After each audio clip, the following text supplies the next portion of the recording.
किसी ने हज़रत अली से पूछा कि जब हमारी किस्मत पहले से लिखी है तो दुआ का क्या फ़ायदा। तो फरमाया, हो सकता है किस्मत में लिखा हो कि मांगने पर ही मिलेगा। हज़रत अली ने फरमाया, जब तुम दुनिया के मुफलसी से तंग आ जाओ और रिज़्क़ का कोई रास्ता ना निकले तो सदका दिया करो, अल्लाह से तिजारत कर लिया करो। तुम्हारे लिए लाजमी है कि नरमी अख्तियार करो, क्योंकि जो शख्स नरमी से काम लेता है इसके काम मुकम्मल हो जाते हैं। इंसान की फितरत है वो किसी भी चीज़ की सिर्फ 2 बार कदर करता है, एक मिलने से पहले, एक खो देने के बाद। पर सुकून वो है जिसको कम या ज़्यादा की फ़िक्र नहीं।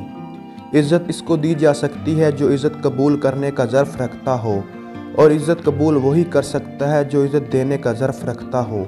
कम ज़र्फ़ ना तो इज़्ज़त कर सकता है और ना ही इज़्ज़त करवा सकता है।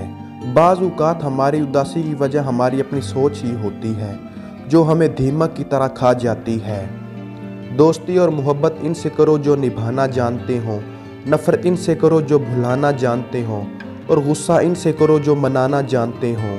किसी का दिल तोड़कर माफ़ी मांगना तो बहुत आसान है, लेकिन अपना दिल टूट जाए तो किसी को माफ़ करना बहुत मुश्किल है। हम जिंदा बंदे को रोटी तो नहीं देते, पर मरे हुए के नाम पर देगे दे देते हैं।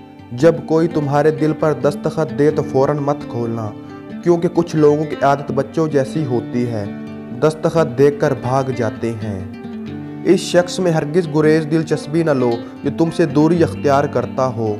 जिससे मोहब्बत की जाए इससे मुकाबला नहीं किया जाता। किसी को पा लेना मोहब्बत नहीं, बल्कि किसी के दिल में जगह बना लेना मोहब्बत है।